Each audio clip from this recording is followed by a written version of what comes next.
Morning Stampers, it's Meg from LovenStamps and you are here for another Maker Morning with Meg. And it is a big fat Monday here. So I don't know if it's Monday where you are, where you're watching, but I'm glad that you could be here with us. So morning Kay, you made it.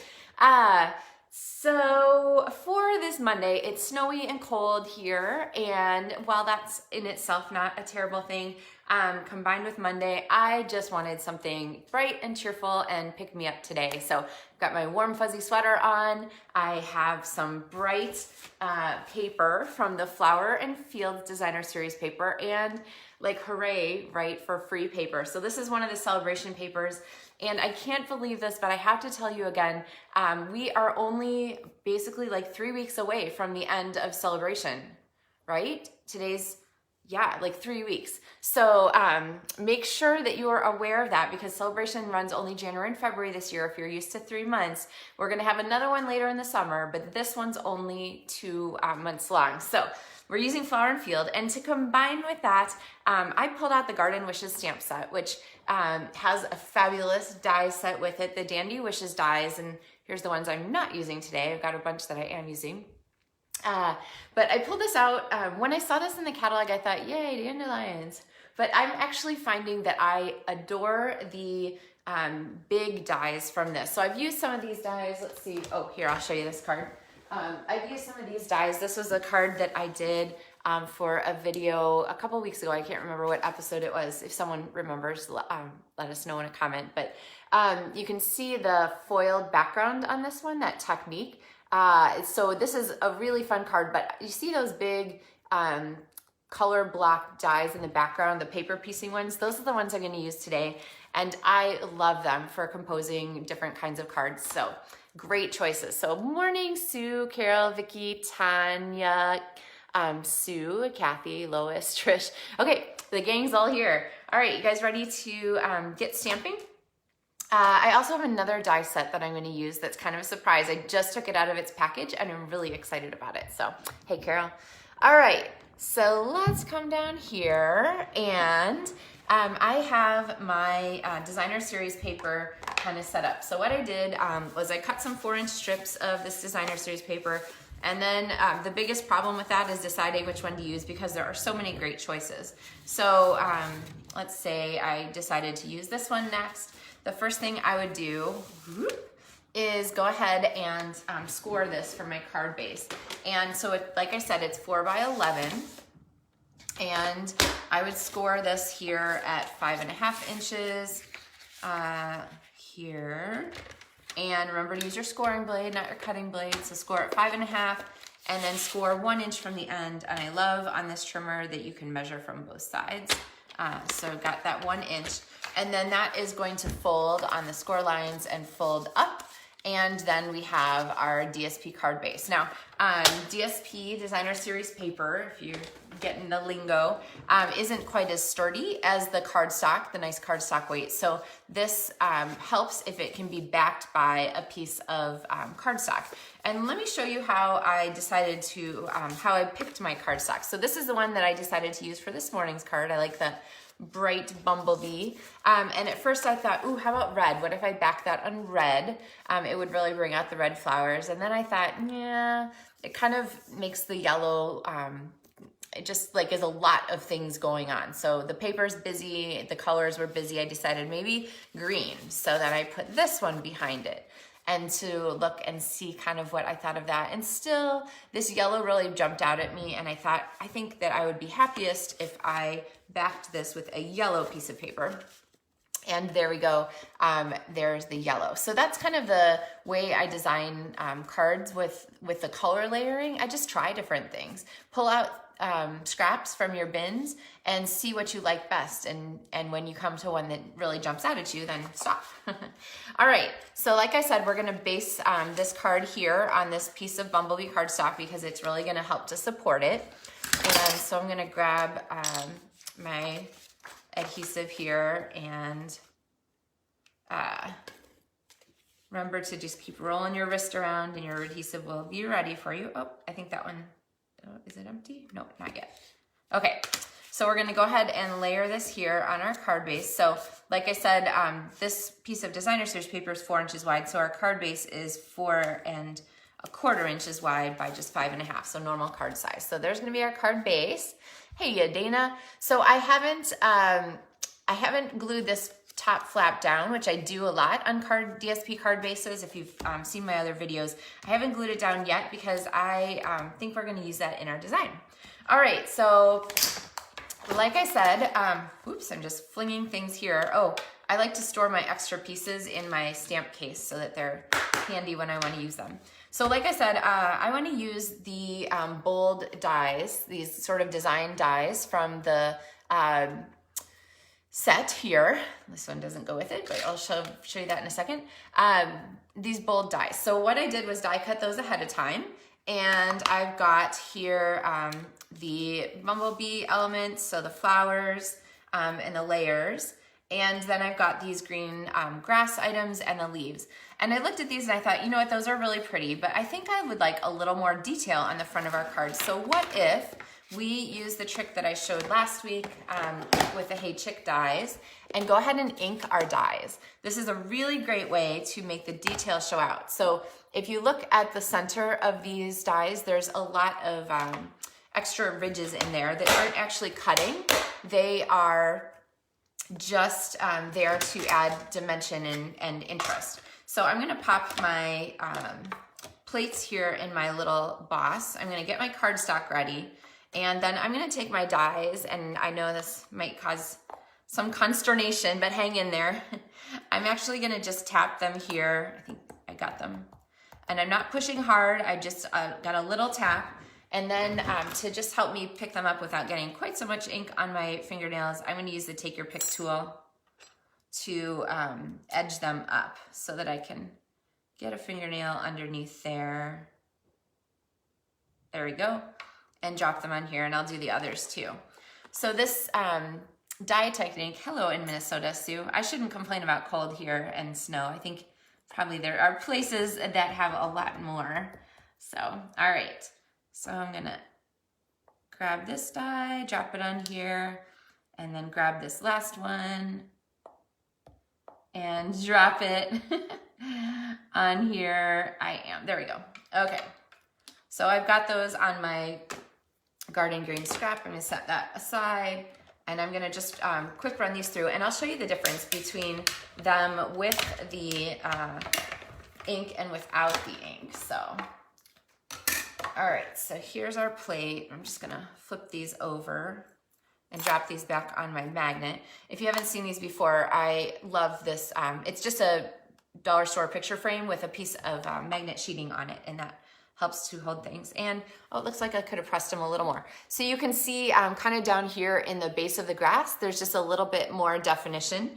Actually, I think it's there. It's just, can you see the difference between the two leaves?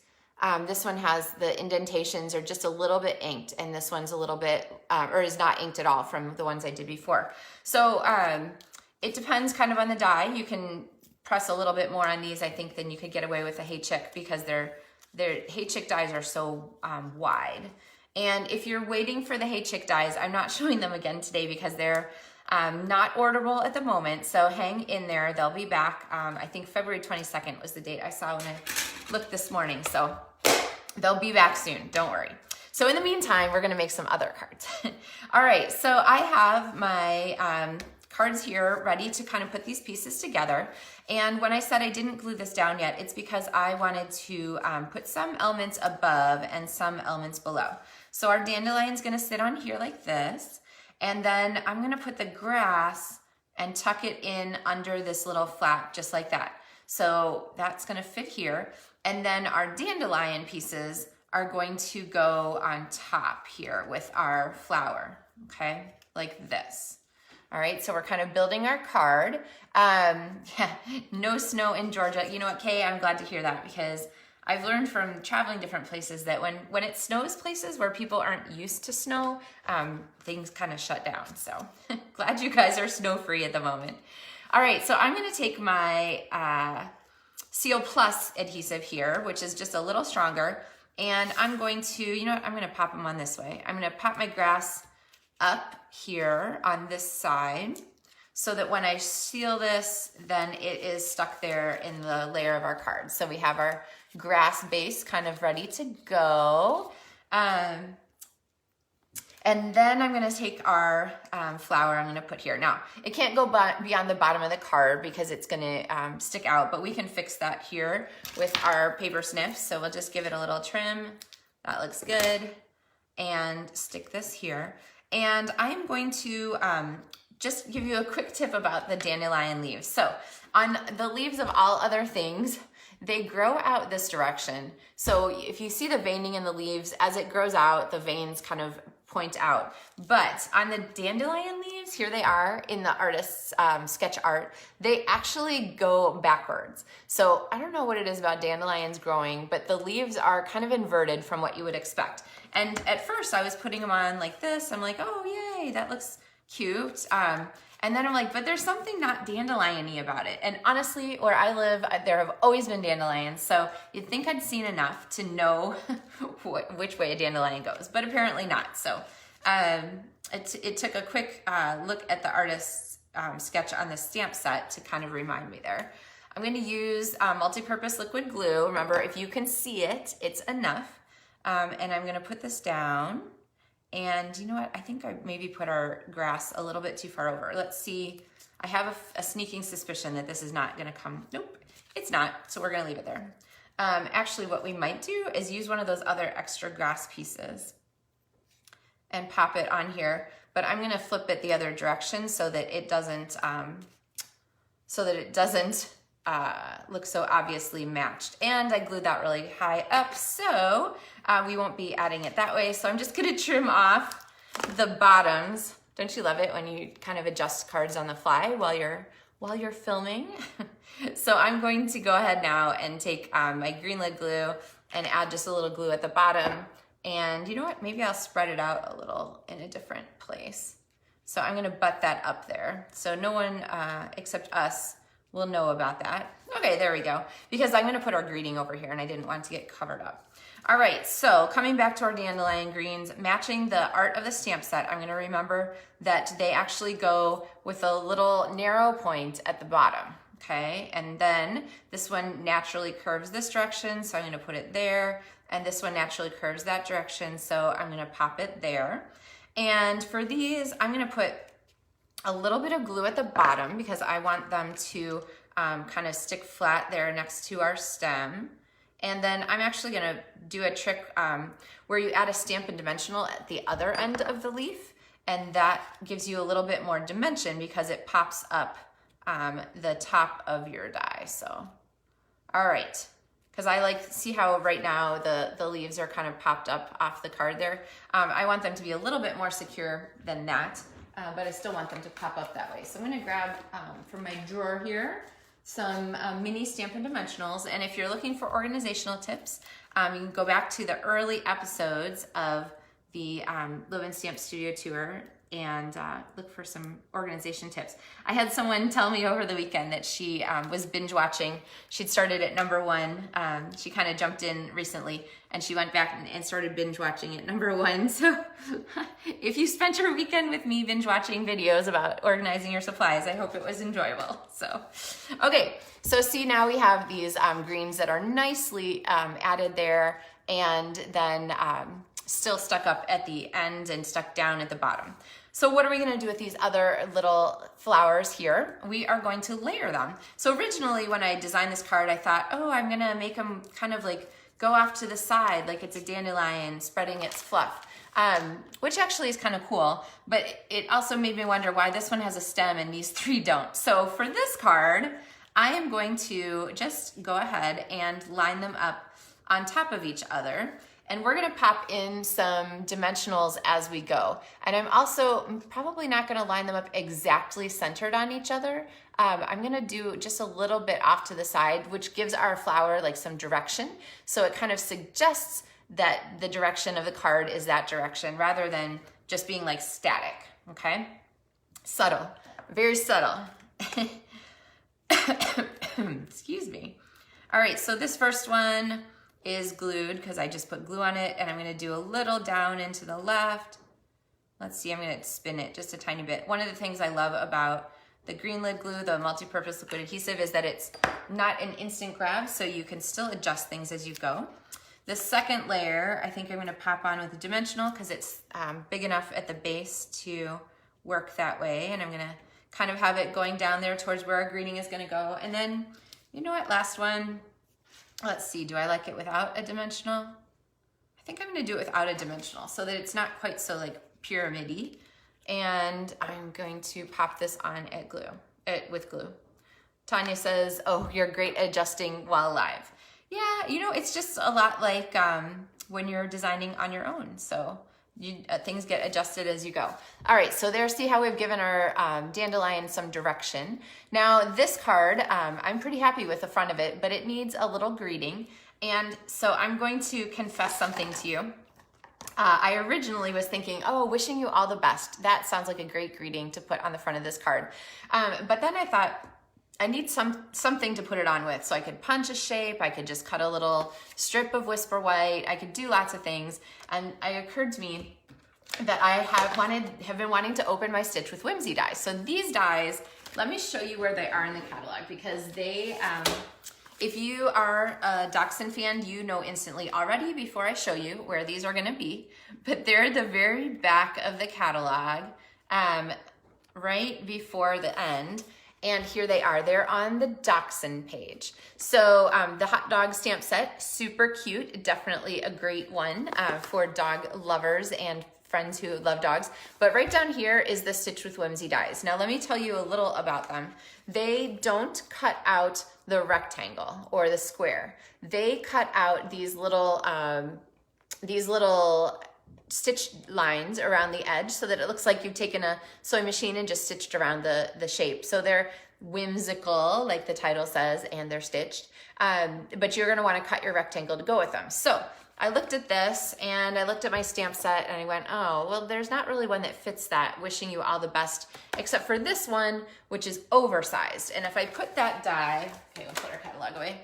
If I put this die on our project, I felt like it really would have covered up a lot of the elements that I wanted to use. So, or wanted to showcase here with our card. So I decided to skip that one and change the stamp on the front of our card to use just this little tiny hello image, because then I can use this little square stitched with Whimsy die. So what I'm gonna do is pop this here on our base again. I'm gonna put a plate on here, pop this in here, and you know what? I'm gonna stamp first. So now this stamp font is very, very light, and this stamp is tiny. And anytime you have a block that's like 4 or 5 times the size of the stamp, you just wanna be really gentle when you're stamping. So you can ink, gently look at it, make sure it's inked, but don't press too hard, because if you do, you're gonna find that you get a really smushed out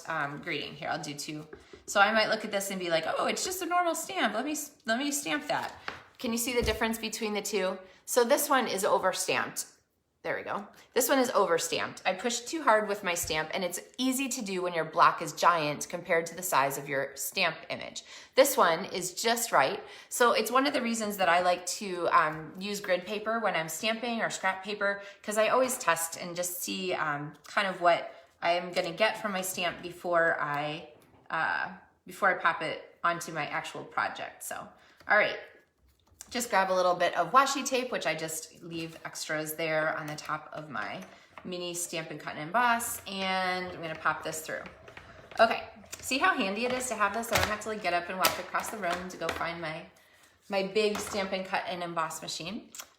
Although I will say, like when I was cutting out the Hey Chick stuff, it's nice to have a big plate where you can just cut everything at once. And same for this project too. So, oh, I was trying to pop that out. Remember I said it wouldn't pop out. So see how it just gives us those cute stitch lines?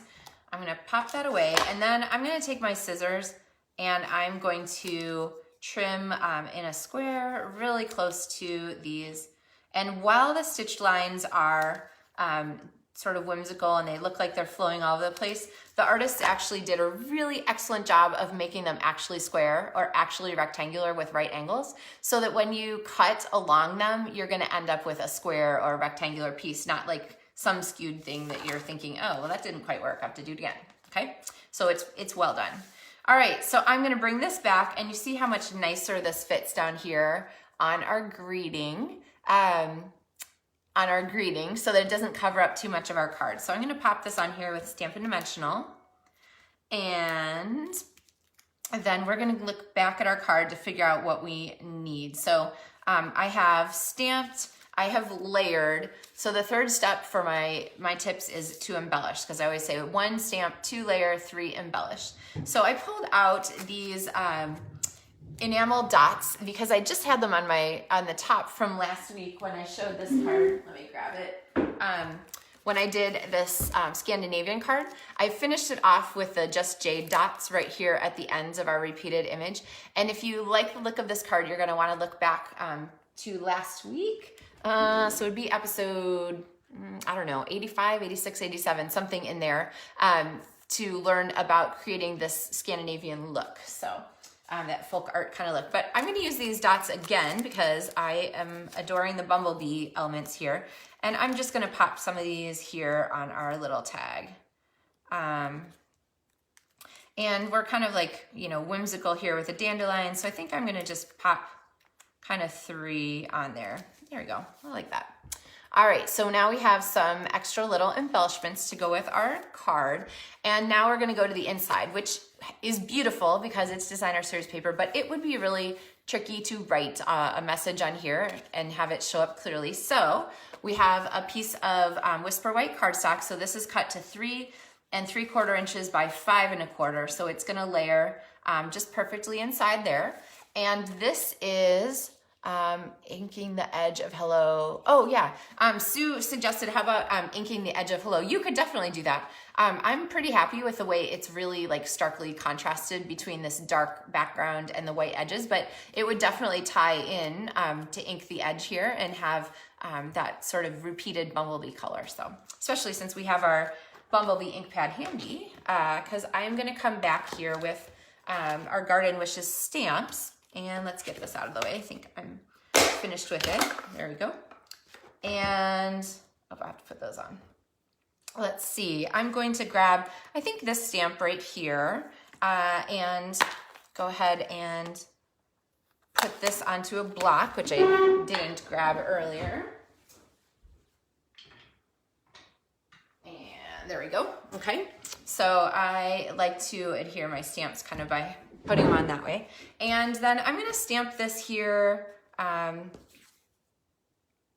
kind of like doing the bottom right corner of things. So I'm gonna stamp this here with my Memento ink and take a quick look. That looks nicely inked. Now this is the same really fine line, but it is a much more, you know, the block and the stamp are about the same size. So I'm not so worried about over stamping by putting it on here. So I'm gonna push just a little harder than I did with my hello.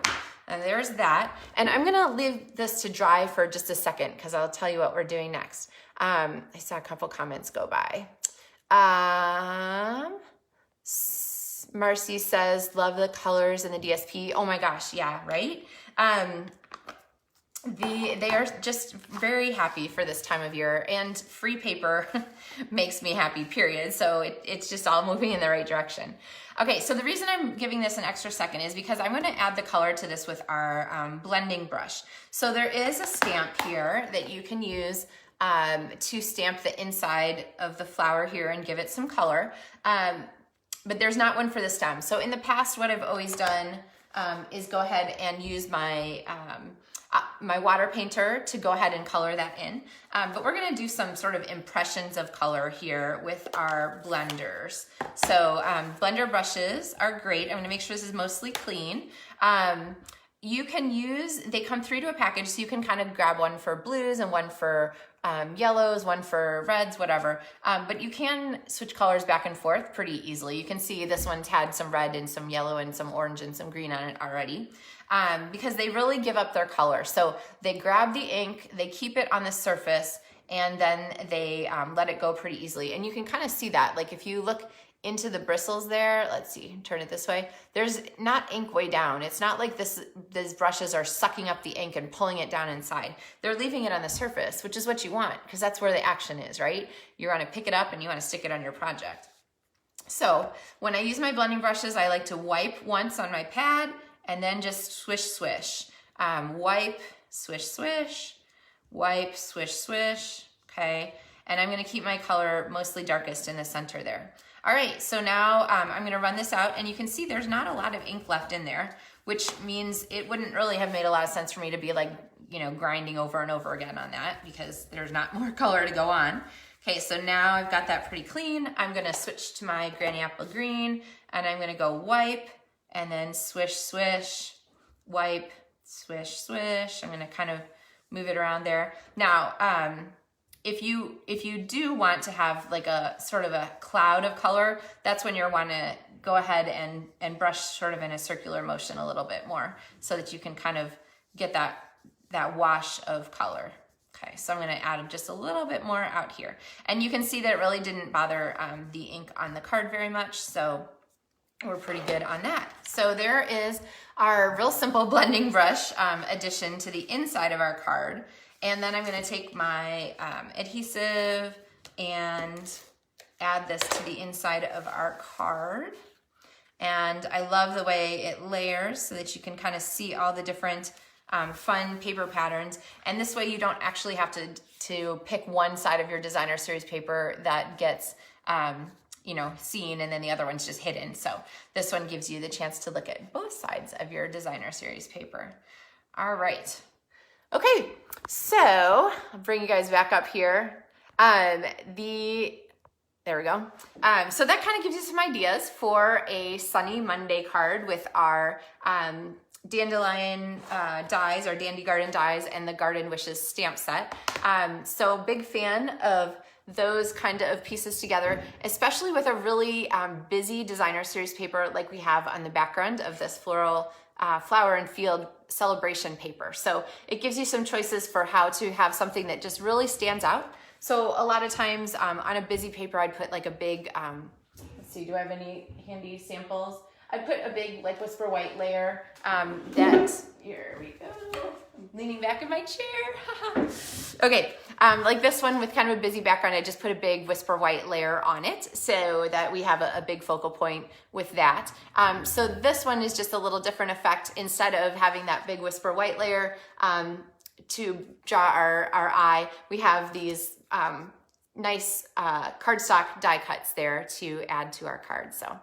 All right, so I hope you guys have a wonderful Monday, that you had some great things going on this weekend. I know, let's see, Joan said she got to stamp her paper pumpkin with her daughter McKee over like a Zoom call or a FaceTime call. So that's really fun. I love that. Kind of a fun way to stamp with people who aren't right next to you at the very moment. So anyway, hope you guys had a great weekend, and I look forward to sharing some more cards with you again tomorrow. So happy stamping and have a great day.